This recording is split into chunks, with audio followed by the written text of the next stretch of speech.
Same ऐसा ही मेरे विद्यालय में भी हो रहा था। कोई भी अगर सिंगल स्कूल में लिया जाना होता था तो जहाँ मैं प्रिंसिपल था वो स्कूल जरूर लेते थे और हमारे बच्चों की पढ़ाई नहीं हो पाती थी। टीचर पढ़ाना चाहते थे लेकिन उनको समय नहीं मिलता था। फिर मैं अपना सोचता रहा कि इन बच्चों को कैसे पढ़ाऊँ, क्योंकि मैं सामने जो बच्चे बैठे हैं उनको हमेशा अपने बच्चों की तरह से माना। फिर मेरे रात को दिमाग में आया, मैंने उन बच्चों से बात की कि हमारा वो हिंदी मीडियम का था विद्यालय। मैंने उनसे कहा आपको हिंदी पढ़ना आता है? सारे बच्चे बोले यस सर। तो मैंने कहा हिंदी पढ़ना आता है तो आप क्या भी पढ़ सकते हैं। जिसको हिंदी पढ़ना आता है वो समझ क्या नहीं पढ़ लेगा, विज्ञान की पढ़ लेगा। और अगर एक बार में समझ नहीं बैठे तो 2 बार पढ़ लेगा, 3 बार पढ़ लेगा। और जैसे जैसे वो पढ़ेंगे उनको वो चीज़ जो विद्यालय में हमारे गुरुजी या मैडम समझाती है वो उनको समझ में आना शुरू हो जाएगा। दूसरा आइटम जो हमने उनको बताया, हमारे पास एक मिशन ज्ञान करके ऐप है। उस मिशन ज्ञान ऐप में पहली क्लास से लेकर 12th क्लास तक हिंदी मीडियम और इंग्लिश मीडियम दोनों ही मीडियम्स में सारे बुक्स दी हुई है, सारे चैप्टर्स दिए हुए हैं। हर एक चैप्टर को बहुत अच्छी तरह से समझाया हुआ है। तो ऐसी स्थिति में अगर हमारे को यहाँ समय नहीं मिल रहा है तो हम मिशन ज्ञान को खोलें, अपनी क्लास को खोलें, अपने सब्जेक्ट को खोलें और उसमें जो चैप्टर है उसको निकालें। वो वहाँ पर टीचर की तरह से बिल्कुल समझाना शुरू कर देगा। आपको समझ में नहीं आया, वापस रिकॉर्ड करके शुरुआत कर लेंगे आप। 1 बार 2 बार 3 बार जैसे जैसे उसको देखना शुरू करेंगे आपको समझ में आने लग जाएगा कि अब हम पढ़ाई कर लेंगे। कोई भी बच्चा, अगर एक बच्चा उस मिशन ज्ञान से पढ़ सकता है, एक बच्चा अगर YouTube से पढ़ सकता है तो मैं ये मानता हूँ सारे पढ़ सकते हैं। मेरे विद्यालय का एक विद्यार्थी इसी YouTube और मिशन ज्ञान से पढ़ पढ़ के 12th क्लास के साथ ही नीट में सिलेक्शन हो गया। 600 समथिंग उसकी रैंक आई और अगले मेडिकल कॉलेज उसको मिल गया। हमारे साथ परेशानी क्या है, हमको लगता है क्लास में जब कोर्स होगा तब हम उसको घर पढ़ेंगे। कोई पूछेगा तो दुनिया भर की शिकायतें हमारे पास है। टीचर तो आते नहीं, हम कैसे पढ़े? बार बार एग्जाम हो जाते हैं, हम कैसे पढ़े? स्कूल में टाइम ही नहीं मिल पाता किसी को पढ़ाने का, ना हमारी क्लास रखने का। हमारा तो लाइफ खराब है। आप कितनी शिकायतें कर लीजिए, कॉपी में तो आप जो लिखेंगे आंसर नंबर उसी के मिलने वाले। वहाँ ये तो नहीं कह सकते ना कि हमारी स्कूल में क्लास ही नहीं लगी थी, हमारा तो कोर्स ही पूरा नहीं हुआ। ऐसे कहने से नंबर मिल जाएगा? तो ऐसी स्थिति में आपको क्या करना चाहिए? मैं बार बार कहता हूँ, ये जो हमारा यहाँ पर सॉफ्टवेयर लगा हुआ है, ये तो पूरा हार्डवेयर है हमारा शरीर तो, लेकिन इसके अंदर एक सॉफ्टवेयर लगा हुआ है। और वो सॉफ्टवेयर क्या करता है, हम जो क्वेश्चन उससे करते हैं उसका जवाब देते हैं और वो जवाब इतने परफेक्ट होते हैं कोई उनको काट नहीं सकता। अब आपकी पढ़ाई नहीं हो रही है, आप अपने दिमाग से पूछो यार पढ़ाई हो रही है, मैं पढ़ नहीं पा रहा हूँ और फेल भी हो सकता हूँ, अब मुझे क्या कहना है? तो वो 1 नंबर के बहाने बता देगा आपको कि आप ऐसा मैडम से कह दीजिए, मैडम संतुष्ट हो जाएगी, ऐसा अपने पेरेंट्स से कह दीजिए, वो भी संतुष्ट हो जाएंगे, आपको कोई दोष नहीं देगा। इतने बढ़िया बहाने वो हमारा दिमाग बता देगा।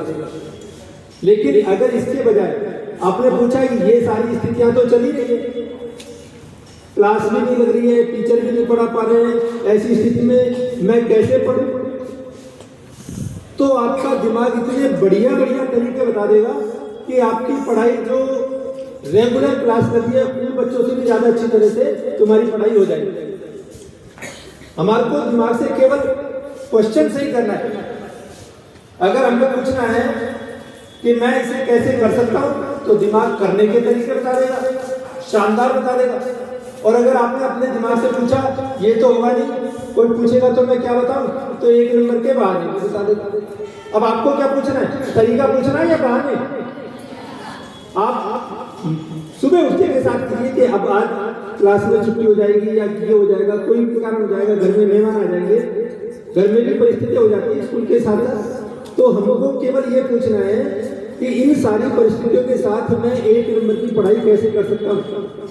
आपका दिमाग बताना शुरू कर देगा, ऐसे इतने बजे उठना है, इतने बजे सोना है, इतने घंटे पढ़ना है, ये करना है, सारा चीज बता देगा। किसी सब्जेक्ट को तैयार करना है, उस सब्जेक्ट को तैयार करने का तरीका बता देगा। आपको समझ में नहीं आता गणित, आप शिकायत कर सकते हो, बहाने लगा सकते हो कुछ भी, लेकिन अगर अपने दिमाग से आपने पूछ लिया कि गणित ये मेरे सामने है, इसको मैं कैसे कर सकता हूँ, आपका दिमाग बताएगा।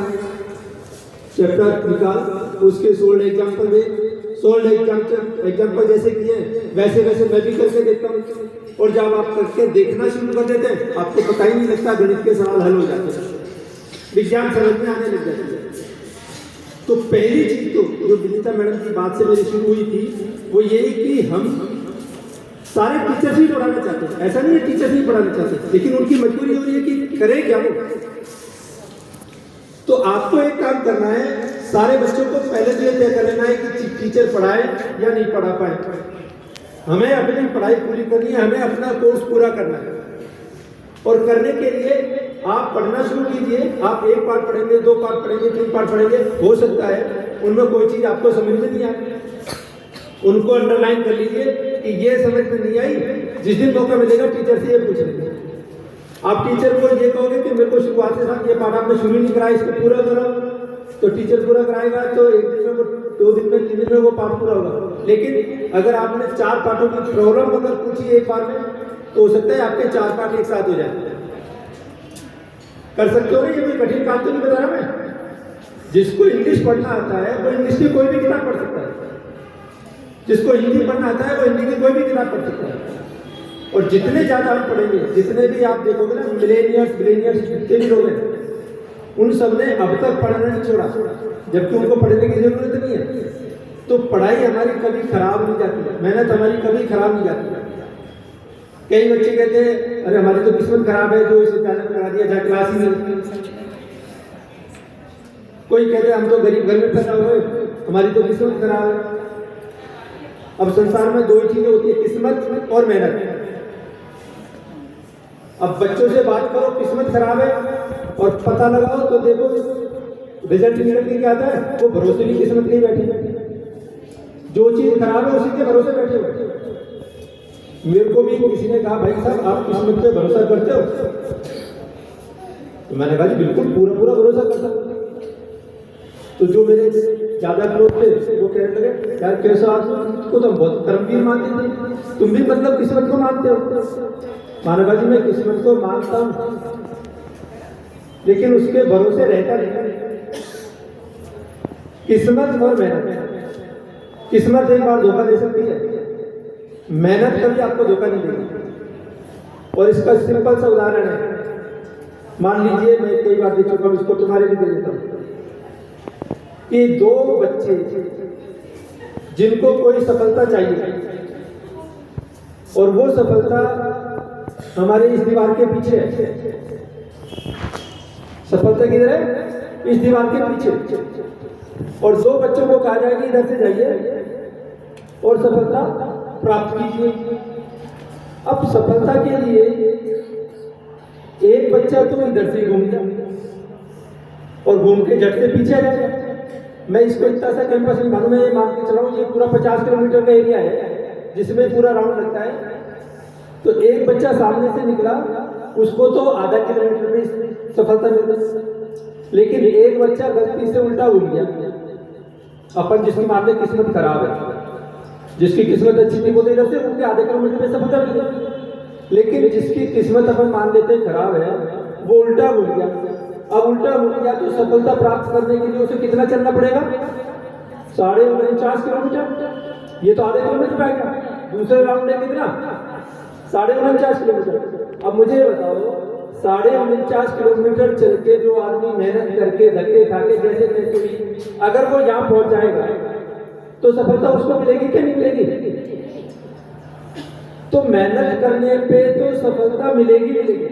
थोड़ा टाइम लग सकता है, थोड़ा परेशानी हो सकती है, लेकिन एक बात याद रखना, जिसको ये आधा किलोमीटर चलने के बाद सफलता मिल गई, हो सकता है उसकी सफलता जल्दी से खत्म हो जाए, लेकिन जिसने ये 49.5 किलोमीटर चल के सफलता ली है वो जिंदगी में किसी क्षेत्र में असफल नहीं होगा। क्यों नहीं होगा? क्योंकि उसको पता लग गया मेहनत से मैं कुछ भी प्राप्त कर सकता हूँ। इधर वाले को तो जरा सा धक्का लगा तो कह देगा किस्मत खराब है। वो किस्मत के भरोसे था, एक सफलता उसको किस्मत से मिल गई। लेकिन जिसने मेहनत करके सफलता दी उसको जिंदगी में कोई असफल नहीं कर सकता। तो आपको ये चीज ध्यान में रखनी है कि हमारे को पूरी मेहनत करनी है। मेहनत का कोई तोड़ नहीं है, मेहनत हमारी कभी भी खराब नहीं जाएगी। कोई बच्चा अगर सुबह दौड़ लगाता है कि साहब मेरे को कोई रेस कंपटीशन में जाना है और जिस दिन रेस कंपटीशन में जाना हो उस दिन उसकी कोई गड़बड़ हो गई, तबीयत खराब हो गई, घर पे कोई हादसा हो गया, नहीं जा पाएगा, तो क्या वो ये मान के चले कि मेरा सब कुछ खत्म हो गया? जितने दिन वो रेस लगा के प्रैक्टिस किया है वो तो बनी हुई है ना उसकी। आज भी हुआ तो वो कल सफल हो जाएगा। उसकी आदत थोड़ी खराब नहीं, प्रैक्टिस में तो उसके है ना दौड़ना। हर चीज में है ये चीज। आपको जिस चीज के लिए लगे कि मेरे को यहाँ मेहनत करनी है, पूरी मेहनत करें। कई विद्यालयों में मैं पूछता हूँ, मेरे विद्यालयों में मैंने पूछा था, मेरे जिस स्कूल में था वहां तो गजब काम हुआ था। मेरे यहाँ पर 8वीं क्लास के बाद 9th क्लास में जब बच्चा आता था तो मैं उनको पूछ लेता था कि तुम्हारा उद्देश्य क्या है, क्यों पढ़ना चाहते हो, क्या बनना चाहते हो। और हमारे स्कूल के 9th क्लास के सभी बच्चों को ये पता था कि मुझे क्या बनना है। तुम जो लोग यहाँ बैठे हो उनमें से कितने बच्चों को अपना लक्ष्य बिल्कुल क्लियर है, टारगेट क्लियर है कि मुझे तो ये बनना है? तेरा हाथ ऊपर करके बताए। बहुत बच्चे। आपको जब तक ये पता नहीं हो कि मुझे जाना कहाँ है, आपको टिकट महंगा तो मिलेगा ना। स्टेशन पे जाओगे और स्टेशन पे जाके कहोगे भाई एक टिकट दे दे, वो पूछेगा कहाँ का। अब आप जब तक नहीं बताओगे तो वो क्या करेगा? प्लेटफार्म पर टिकट दे देगा, ले प्लेटफार्म पर टिकट और घूम ले प्लेटफार्म पर। आप बताओगे कि मुझे दिल्ली जाना है तो आपको दिल्ली का टिकट देगा। अब जब आपका टारगेट होगा कि मुझे दिल्ली जाना है तो आपका दिमाग बताएगा दिल्ली जाने के लिए सुपर फास्ट ट्रेन कौन सी है, हमको टिकट उसका लेना है, नॉन स्टॉप कौन सी है, कौन सी ट्रेन में ज्यादा सुविधा मिलती है। आपका दिमाग सारा बता देगा कि हमारे को बेस्ट ऑप्शन क्या है। लेकिन वो बेस्ट ऑप्शन निकल के कब आएगा? जब हमारे को ये पता होगा कि हमें जाना कहाँ है। तो आज ही जो बच्चे समझदार हैं, और मेरे को ये सारे बच्चे इतने समझदार लग रहे हैं, बच्चों को धूप आ रही है तो थोड़ा चेंज कर सकते हैं, 5-7 मिनट और में। आपको अपना टारगेट बना लेना है कि मुझे बनना क्या है, और टारगेट आपका सबका मिल जाए, आपको सारी चीज जो आप चाहते हो वो प्राप्त कर लो। इसके लिए आपको एक चीज और करनी है कि जो मुझे बनना है वो क्यों बनना है। अगर ये क्यों का जवाब आपके पास है, आपका इमोशन उस क्यों के साथ जुड़ा हुआ है, आपके टारगेट के साथ जुड़ा हुआ है, तो मैं गारंटी दे रहा हूँ आपकी तैयारी 4 गुना बढ़ जाएगी। एक उदाहरण मैंने भी एक स्कूल में लिया था। 2 बच्चे कलेक्टर बनना चाहते हैं। एक बच्चे को कहा क्या बनेगा? कलेक्टर। क्यों बनना चाहता है? थोड़ी देर तो सोचता रहा, फिर बोला मजे कलेक्टर की गाड़ी मिलती है, बंगला मिलता है, रुतबा रहता है उसका, और बड़ा उसको मजे आते हैं उसको। मैंने दूसरे से पूछा भाई तुम कलेक्टर क्यों बनना चाहते हो? तो वो थोड़ी देर तो चुप रहा और फिर बोला सर मेरे पिताजी किसी काम के लिए किसी कलेक्टर के ऑफिस में गए थे और वहां पर कलेक्टर साहब ने मेरे पिताजी की बात ही नहीं सुनी और उनको धक्के देके बाहर निकाल दिया। मेरे दिमाग में बैठ गई कि आज अब कलेक्टर बन के ही दिखाना है, और मेरे पिताजी को उसी इज्जत के साथ कलेक्टर के कमरे में उस कुर्सी पे बिठाना है। अब मैं तुमसे पूछता हूँ कौन से लड़के के कलेक्टर बनने के चांस ज्यादा है, पहले वाले के या दूसरे वाले के? अब तुम सबको ही पता है दूसरे वाले के हैं ज्यादा, तो तुम्हारा भी इमोशन जुड़ जाना चाहिए। पुलिस एसपी बनना है तो क्यों बनना है? आपको दिखना चाहिए भाई कोई ऐसा अंदर से आना चाहिए कि मैं ये बदमाशी हो रही है इसको मिटा दूंगा, या कोई छेड़छाड़ करता है गर्ल्स के साथ छेड़छाड़ करता है कि एक बार एसपी बन जाऊँ ये सारी खत्म हो जाएगी। ऐसा कोई भाव अगर आ जाएगा तो तुम्हारी तैयारी डबल हो जाएगी। और तीसरी चीज और कैसे बनना है पता है, बहुत बढ़िया। नहीं पता है टीचर से पूछिए कि मुझे तो कलेक्टर बनना है, क्या करना होगा, कौन सा सब्जेक्ट लेना होगा। ये सारी बातें कब पूछोगे? जब तुमको पता लगेगा कि मुझे बनना क्या है। जब तक तुमको यही नहीं पता मुझे बनना क्या है तुम कुछ नहीं पूछोगे। भेड़ चाल की तरह से स्कूल में आओगे, पढ़ोगे, चले जाओगे, पढ़ाई हो रही है तो बहुत अच्छा है, नहीं हो रही है तो बहुत अच्छा है। लेकिन अगर तुमने अपना टारगेट तय कर लिया तो तुम्हारी पढ़ाई होगी, चाहे स्कूल में हो चाहे ना हो। तो अपना टारगेट फिक्स कर ले, मुझे ये बनना है, इसलिए बनना है कि मेरे को ये काम करना है। और एक बहुत आसान तरीका जिससे पूरा यूनिवर्स आपकी सहायता करना शुरू कर देगा, पूरा ब्रह्मांड आपको उस टारगेट को प्राप्त करने के लिए आपकी सहायता करना शुरू कर देगा। मेरे साथ बहुत हुआ है, वो ये है कि जब आपने टारगेट तय कर लिया कि मैं एसपी बनना चाहती हूँ या चाहता हूँ या कलेक्टर बनना चाहती हूँ, तो आप दिमाग में रात को सोते वक्त या सुबह उठते वक्त एक काम जरूर कर लेना, ऐसा विजुअलाइज करना, ऐसा दृश्य देखना कि मैं अगर कलेक्टर बन गया और उसकी कुर्सी पे बैठा हूं तो क्या करना। जितना स्ट्रांगली आपका ये विजुअलाइजेशन होगा, जितने स्पष्ट दृश्य को आप देखोगे, आपको अचंभा हो जाएगा कि मेरे को ये कलेक्टर बनाने या एसपी बनाने के लिए जो चीज चाहिए वो मेरे पास अपने आप कैसे आ रही है। सपने देखो, अपने सपने को जनरलाइज कर दो, दुनिया को बता दो कि मैं कलेक्टर बनूंगा। अब आपने दुनिया को बता दिया कलेक्टर बनूंगा, तो आपके दिमाग में आ जाएगा बेटा बन ले कलेक्टर। अगर नहीं बना ना तो फिर बाद में दुनिया यही कहेगी कलेक्टर क्या हुआ, होता है ना। जब अपन दुनिया को बता देते हैं और वो नहीं होता है तो क्या होता है, दुनिया मजाक बनाती है। तो हमारा दिमाग फिर उस मजाक से बचने के लिए पूरी तैयारी करना शुरू कर देता है। इतनी जबरदस्त तैयारी करता है कि वो फिर जो चाहता है वो उसको मिल जाता है। मेरा जो विद्यालय था उस विद्यालय में जमीन नहीं थी, टीन शेड था, सुअर गंदगी बनाते थे चारों तरफ, इतना गंदा स्कूल, कोई उसमें नौकरी करना नहीं चाहता था। और जब मेरे को उसमें प्रिंसिपल बनाया तो मैं जाके देखा, मैंने यार ये तो बहुत ही गंदा है, यहाँ तो खड़ा भी नहीं रह सकता, बदबू आ रही है। पता किया तो भाई जमीन ही नहीं है, बनेगी कैसे, जमीन क्यों नहीं है, ये बहुत प्रयास कर दिया, पुलिस डिपार्टमेंट की है ये जमीन और 40 साल से प्रयास हो रहा है, वो जमीन मिल ही नहीं रही है। तो मैंने कहा ठीक है मैं ये जमीन ले लूंगा। अब मेरा टारगेट हो गया जमीन प्राप्त करना। उदाहरण से बता रहा हूं आपको कैसे होता है काम। मेरा टारगेट क्या हो गया, स्कूल के लिए जमीन लेना। अब मैं रात को सपने देखा कि मैंने जमीन ले ली। अब जब सपने में ये आया कि मैंने जमीन ले ली तो दूसरा दृश्य क्या आता है मेरे दिमाग में, यार 40 साल से जो बड़े बड़े नेता, कलेक्टर, जिला शिक्षा अधिकारी वो जमीन ले नहीं पाए और मैंने जमीन ले ली तो क्या होगा। तो मुझे सपने में आता है लोग तो ताली बजा रहे, जिधर जा रहा हूँ मेरा रेस्पेक्ट कर रहे हैं, मेरा सम्मान कर रहे हैं, यार ये आदमी देखो इसने पुलिस से जमीन छीन ली। अब मैं रोज उस दृश्य को देखता हूँ, मेरे लिए ताली बज रही है, मेरे लिए साफे पहनाए जा रहे हैं। और इस दृश्य को देखते हुए मैं जिसके पास गया, जिसके लिए लोगों ने कहा जी वो आपकी बात ही नहीं सुनेगा, वो मेरी बात सुनने लग गए, जैसा मैं कहता वैसे करने लग गए। एसपी तो यहाँ तक करने लग गए कि आप तो ब्लैकमेल कर देते हो, आप तो जो चाहते हो वो करवा के नहीं जाते। इसी दौरान मैंने कमला देवी बुधिया स्कूल में जाके मैडम उसकी फोटो ले लिया और फोटो लेके मैंने कहा जी इस स्कूल को ऐसा बनाऊंगा। कमला देवी बुधिया स्कूल है जिसमें 3 मंजिल का बहुत शानदार स्कूल बना हुआ है, एक भामाशाह ने बनाया है। मैं उसको फोटो को लेके और अपने स्टाफ को दिखा रहा यार अपन अपने स्कूल को ऐसा बनाएंगे। तो वो सारे हंसने लगे, जमीन तो रहती है, तुम पुलिस 3 मंजिला भवन बनाने की बात कर रहे हो। अब मेरे दिमाग में आया कि जमीन मिल गई और 3 मंजिला भवन भी बन गया तो क्या होगा।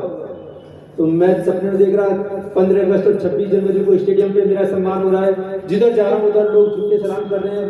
फिर मेरा ट्रांसफर हो रहा है तो लोग जुलूस में मेरा जुलूस निकाल रहे हैं, जोरदार स्वागत हो रहा है मेरे जगह। और मैं इस सपने को जीने लग गया कि जी ऐसे ही होगा। आप देखिए वो जमीन हमारे को मिल गई, जमीन मिलने के बाद पैसे के लिए मैं डिमांड करने लगा तो जिसके पास गया उससे पैसा मिल गया। और जैसा कमला देवी बुधिया स्कूल है वैसा ही उस टीन शेड में 3 मंजिला करीब 28 कमरों का पूरा बिल्डिंग तैयार हो गया। ये है हमारे सपने देखने की ताकत। और जो मैंने देखा ना कि जब मैं जाऊंगा ट्रांसफर होगा या रिटायर होगा तो जुलूस निकलेगा, मेरे सपने से ज्यादा शानदार जुलूस वहां निकला। मेरे को शहर के अंदर ले जाके, मैं गाड़ी से गया जयपुर से, बोले थी यहाँ आ जाओ आपको। मैं वहां पहुंचा तो ऐसे सारे तो बाजे वाले बुला रखे उन्होंने, जो टॉप के थे, और वो जोरदार ढोल और इतने नाचते गाते मेरे को बग्घी पे बैठा दिया, बहुत बड़ी बग्घी पे, और मिसेज को भी बैठा दिया, और वहां से हमारा जुलूस निकाला। कोई दुकान, कोई मकान, कोई ऐसी जगह नहीं बची जहाँ से हस्बैंड, वाइफ, स्त्री, पुरुष, बच्चे निकल के आए और मेरे को माला ना पहना। 1000 से ऊपर माला होगी, मेरी बच्ची लगी माला को। तो ये सपने देखने की ताकत है। आपका सपना होना चाहिए, सपना जितना बड़ा सोच सको सोच लो। और आज ही मैंने एक सपना और देख लिया। अब मैं तो असंभव सपने देखता हूँ, और ईश्वर मेरी मदद करता है, सर पूरा हो जाता है। मैं पढ़ रहा था, जापान के लोग बहुत लंबा जीते, 125-150 साल के भी जीते और स्वस्थ भी रहते। मैंने कहा कि आज से अपन भी 150 साल जिए और बिल्कुल इसी ऐसे के साथ जिए। अब मेरा दिमाग कहने लगा 150 साल कैसे जिएगा, क्या करना होगा? तो पता लग गया, तो रोज मॉर्निंग वॉक करो, योग करो, प्राणायाम करो, एक्सरसाइज करो, भूख से कम खाओ, कोई लक्ष्य, कोई अपना पर्पस तय कर लो, जीवन में हम क्यों जीना चाहते हैं। मेरे को लगा ये सारी चीजें वो करते हैं, मैं भी करना शुरू कर देता हूँ। और मैं पिछले 1 महीने से यही कर रहा हूँ कि अपने आप को पहले से ज्यादा फिट महसूस कर रहा हूँ। और दिमाग में आ रहा है 150 साल जीऊंगा तो क्या होगा। अब कल्पना में आ रहा है बच्चों के बच्चे और ये सारे मेरे चारों तरफ घूम रहे, दादा जी मजा आ गया। सोच सकते हो ना, जितना बड़ा सोच सकते हो। अब 150 नहीं जीऊंगा, 100 जीऊंगा, क्या फर्क पड़ेगा, लेकिन टारगेट तो बड़ा रखो। अपने टारगेट को ऐसा स्ट्रांगली मन में घुमा दो। जब हम टारगेट तय करते हैं तो हमारा चेतन मन काम करता है, लेकिन हम उसको बार बार करते हैं तो वो हमारे अवचेतन मन में चला जाता है, सबकॉन्शियस माइंड में। और जब कोई चीज अवचेतन मन में चली जाती है तो फिर आपका काम खत्म हो जाता है। आपके अवचेतन मन, सबकॉन्शियस माइंड की जो फ्रीक्वेंसी है वही फ्रीक्वेंसी हमारे यूनिवर्स की है, ब्रह्मांड की है। अब हमारी बात ब्रह्मांड से नहीं हो सकती, लेकिन हमारे अवचेतन मन की बात ब्रह्मांड से होती है। और वो अवचेतन मन बार बार कहता है यूनिवर्स को, इसको कलेक्टर बनना है, इसको कलेक्टर बनना है, इसको कलेक्टर बनना है। तो हमारा यूनिवर्स कलेक्टर बनने वाले साधन हमारे पास भेजना शुरू कर देता है।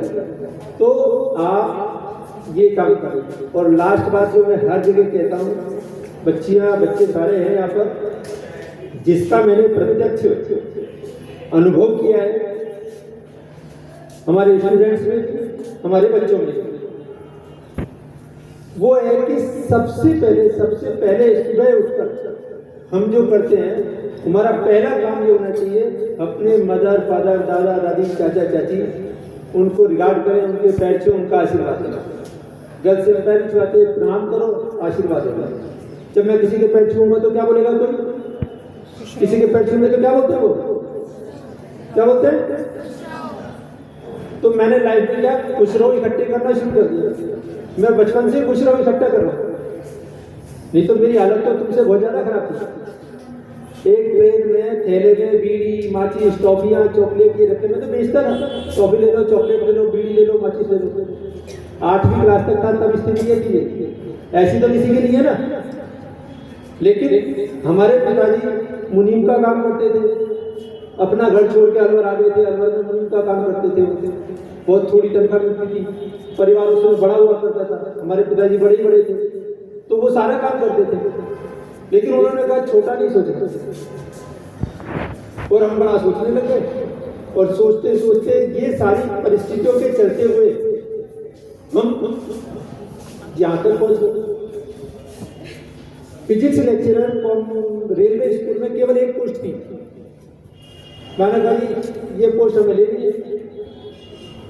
अब जिसको कहा मैंने फॉर्म भरा, पेपर होना था आबू रोड को, सारे के सारे पीछे पड़ गए। अबे एक पोस्ट है, तेरे को क्या मिलेगी, इतने सारा कंपटीशन है, कैसे बचे? मेरा जवाब क्या था पता है? मुझे एक ही तो चाहिए, मेरे को 2 पोस्ट चाहिए थोड़ी, मेरे को तो एक चाहिए। मैंने वो एग्जाम दिया, करीब 470-75 बच्चों ने एक साथ एग्जाम किया था मेरे साथ फिजिक्स लेक्चरर का, और उस एक पोस्ट के लिए मैं सेलेक्ट हुआ।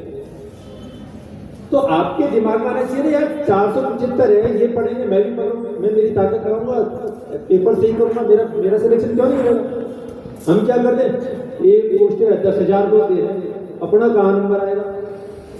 तो अब आपका यूनिवर्स में बार बार अगर दिमाग में ये बैठ गया मेरा नंबर नहीं आएगा, तो यूनिवर्स में क्या जा रहा है, इसका नंबर नहीं लेना है, इसका नंबर नहीं लेना है, इसका नंबर नहीं लेना, वो नंबर आपका आएगा ही नहीं। अब विचार हमारे पास बहुत सारे आते हैं, लेकिन जवान पे नहीं आने चाहिए। उनमें सारे स्टाफ से भी कहता हूँ, घरों में भी होता है। अगर हमारे दिमाग में 60,000 से ज्यादा एक सेकंड में विचार चलते हैं, अगर वो विचार हमारे मुंह से निकल गए बार बार, और ये भी पक्का है नेगेटिव विचार चलते हैं, आपको सोचने बैठोगे ना पहले उल्टा आएगा आपके दिमाग में, हेल्दी हो जाओगे। अब यूनिवर्स ये नहीं समझता, ना नहीं समझता वो, आपने कहा हेल्दी हो जाओ, अब वो नहीं तो उसने सुना ही, यूनिवर्स नहीं सुनता भी नहीं। आप बोलोगे फेल हो जाऊं और वो नहीं सुना नहीं, आप फेल हो जाऊं तो क्या होगे बता। और भगवान का भी एक सिस्टम है, भगवान क्या करता है, अपन प्रार्थना करते हैं ना, भगवान तुम्हारे को ये देखो, ये मिल जाए, ऐसा हो जाए। अब हम प्रार्थना करते हैं तो हम केवल यही थोड़ी करते हैं, पूरे संसार करता है ना प्रार्थना। तो अब कोई चाइनीज भाषा में करता है, कोई अंग्रेजी में करता है, कोई फ्रेंच में, कोई लैटिन में, 50 भाषा है। अब भगवान को कौन सी भाषा आती है, कितने इंटरप्रेटर लिखेगा भाई समझाना इसने क्या प्रार्थना किया। तो भगवान को कोई इंटरप्रेटर रखने की जरूरत नहीं है, भगवान को ये भी जरूरत नहीं है कि इसने क्या कहा। भगवान ने कहा जो ये कहता है उसी के लिए तथास्तु। अब आपसे पूछा किसी ने क्या हाल चाल है, आपने कहा जी मजे आ रहे, तथास्तु तू मजे कर। और किसी ने कहा जी बड़ी मुश्किल है, दाल रोटी मिल रही है, तथास्तु तू दाल रोटी खा, हलवा नहीं मिलेगा तुझे। अरे साहब मरे जा रहे हैं, तथास्तु तू मरे ही जाएगा।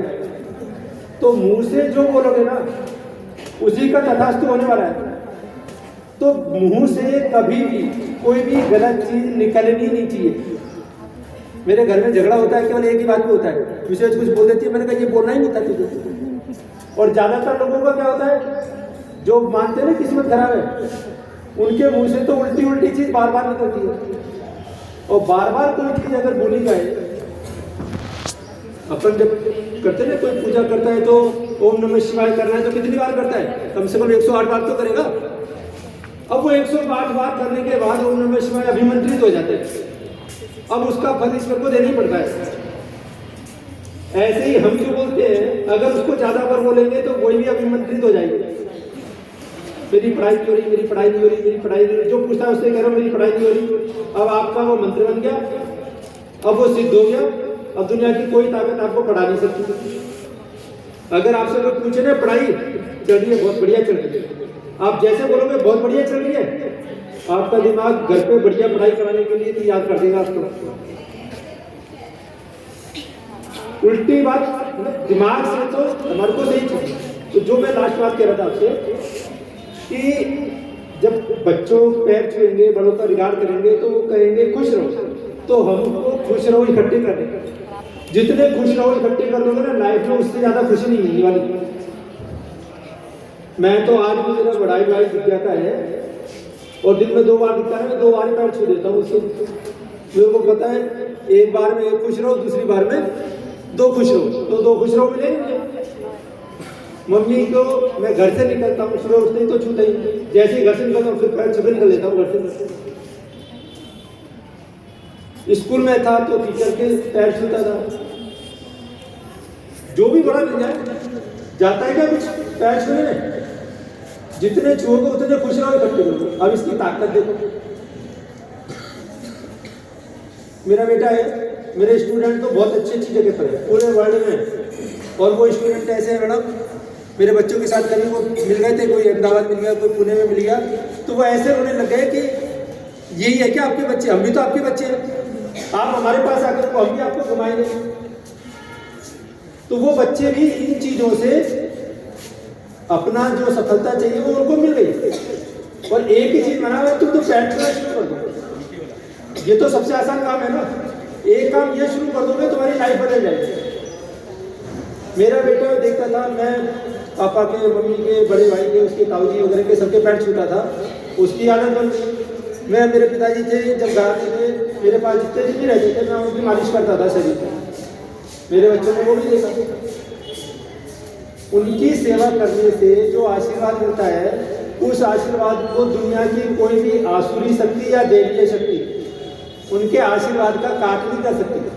जिसने अपने पेरेंट्स का पूरा सम्मान कर लिया, उसको इज्जत दे दी, उसका सेवा कर ली और उनके मुंह से जो आशीर्वाद निकल गया ना, उसको दुनिया की कोई ताकत नहीं काट सकती।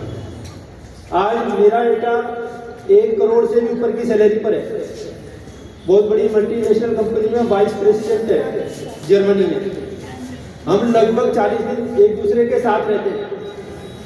उन 40 दिन में सिंगल डे भी ऐसा नहीं जाता जब सुबह उठते ही वो मेरे पैर नहीं छुए और रात को सोते वक्त कम से कम 1 से 1.5 घंटे मेरे शरीर की मालिश ना कर दो। मेरे से ज्यादा सुखी कोई हो सकता है क्या? क्या चीजें रहते हम चेहरे नहीं करते, हमें कोई दुखी करके दिखा देता, कर ही नहीं सकता। तो आपको ये वाला जो आशीर्वाद है ना, लेना शुरू कर दो आज से। मैं तो कहता हूँ शाम को तुम्हारे पिताजी पता नहीं कहाँ थक हार के आते होंगे, नौकरी करते हैं, बिजनेस करते हैं, मजदूरी करते हैं, शाम को जाके उनके मालिश कर दो। अब तक नहीं करी तो थोड़ा तकलीफ हो सकती है। वो कहते क्या बात है यार, आज मालिश क्या चाहिए तेरे को, ऐसा हो जाता है ना कि मत सोचना, ये आशीर्वाद चाहिए आपका और ये रोज चाहिए हमें। आप करना शुरू करो, मैं गारंटी दे रहा हूँ आपकी लाइफ में 360 डिग्री चेंज आ जाने वाला है। आपका मन पढ़ाई में लग जाएगा, आप जो पढ़ोगे वो समझ में आने लग जाएगा। ये संस्कार और अनुशासन 2 चीज आपने अगर ले ली, आपकी लाइफ बन जाएगी। कर लोगे ना ये तो? सभी बच्चे आए घर जाएंगे, अभी तो पढ़ के आए स्कूल से, अभी क्या काम करा रहे हो? मान लो मम्मी ने कोई काम कह दिया तो, अरे भाई स्कूल में से आप ऐसा क्या करके जाते हो जो थक जाते हो? थकते हो क्या स्कूल में? स्कूल में तो एनर्जी मिलती है। उस एनर्जी को थोड़ी मम्मी की सेवा में लगा दो। तो मम्मी आपने दिन भर काम किया है, थोड़ा बैठो, सब्जी हम काट देते हैं, झाड़ू हम लगा देते हैं, 1-2 काम करो। आप काम करने के लिए कहोगे, मम्मी मना करेगी, अरे नहीं रहने दे। आप काम से बचने के लिए कहोगे, मम्मी काम बताएगी। होता है कि नहीं? आप काम से भागोगे, मम्मी कहेगी ये कर, आप भागोगे तो दूसरा काम दे देंगे। और आप अगर चला के ये कहने लगे मम्मी मैं ये कर लेती हूँ, मैं ये कर लेती हूँ, तो मम्मी क्या कहेगी, अरे बैठ जा बेटा, अभी तो स्कूल से आएंगे। ये होता है। हम जिससे बचते हैं वो चीज़ ज़्यादा मिलती है। आप आगे बढ़ के करो, उसमें आपको आराम मिलना शुरू हो जाएगा। ये बहुत छोटी छोटी बातें हैं। अगर इन बातों को आप पालन करोगे, आपको लाइफ में आगे बढ़ने से कोई नहीं रोक सकेगा। तो हम सब टीचर्स जितने भी यहाँ खड़े हैं, ये सब ये चाहते हैं कि आप उनसे ज़्यादा ऊपर जाएं, आप बड़े अधिकारी बने, बड़े बिजनेसमैन बने, बड़े एंटरप्रेन्योर बने। कितने ही उदाहरण हमारे पास हैं जो बहुत कमजोर स्थिति से आए थे, लेकिन उनका विजन क्लियर था, उन्होंने अपने साथियों का सहयोग लिया और आज बहुत बड़ी बड़ी कंपनियां उन्होंने बना दी, हजारों लोग उनमें काम कर रहे थे। वो कोई आसमान से अलग से नहीं करते थे। जब वो कर सकते हैं तो हम भी कर सकते हैं। हमारे साथ क्या है, मेरी मान लीजिए 70% मिल गई, बन गई और मैं खुश हो गया। 70% बन गई, मेरी क्लास में तो किसी की 70 नहीं बनी। जबकि सोचना क्या चाहिए, मेरी 70 बनी, मैं तो 90 बना सकता था, मेरी 90 क्यों नहीं बनी? हम तुलना करते नीचे वाले से। आपको तुलना ना नीचे वाले से करिए ना ऊपर वाले से। आपको ये देखना है कि मैं क्या कर सकता था और मैंने क्या किया है। अगर आप अनलिमिटेड पावर है हमारे से, अगर आपने तय कर लिया कि 70 पे खुश हूं तो वो 70 पे छोड़ देगा आपको, और आपने कहा 70 नहीं 90 बनेंगे तो 90 की तैयारी करा के 90 बना देगा। आप 100 की सोचोगे तो 100 की बन जाएगी। हिंदी अंग्रेजी जैसे सब्जेक्टों में कितने लोगों के 100 मार्क्स आ रहे हैं। पुरस्कार देने की बात आती है तो ये होगा किस किस को लाना है, पूरा लाइन नहीं 100 वालों। तो दिमाग में क्या आना चाहिए, 100 वो ला सकता है तो 100 मैं भी ला सकता हूँ। कई बार होता है ना, एक बार भाई क्या रहा है, अरे साहब थानेदार को छोड़ा था वो फेल हो गया, और तेरा क्या रहा, अरे मेरा छोड़ो वो कलेक्टर साहब है उसका छोरा भी फेल हो गया, और वो अपने सरपंच साहब है उसका छोरा भी फेल हो गया। उसके पिताजी ने कहा यार तू दुनिया का बता रहा है, तू तेरा बता ना, तेरा क्या हुआ? क्या मैं प्रधानमंत्री का छोरा हूँ क्या जो पास हुआ हूँ? मैं भी फेल हो गया। अरे भाई हमको तुलना किससे करनी है? फेल होने वालों से या पास होने वालों से? तो पास होने वालों में भी हमारे को पहले ये देखना चाहिए कि मैं जितना नंबर लेकर आया इससे भी ज़्यादा ला सकता हूँ तो नहीं ला सकता। और आपने अगर ये सोचना शुरू कर दिया ना, आपके नंबर तो फिर 100 के करीब पहुँचना शुरू हो जाएगा। तो सभी बच्चे, आप लोगों ने मेरी बात ध्यान से सुनी, सारे स्टाफ ने सुनी, उसके लिए बहुत बहुत धन्यवाद। और आपका बहुत ही धन्यवाद।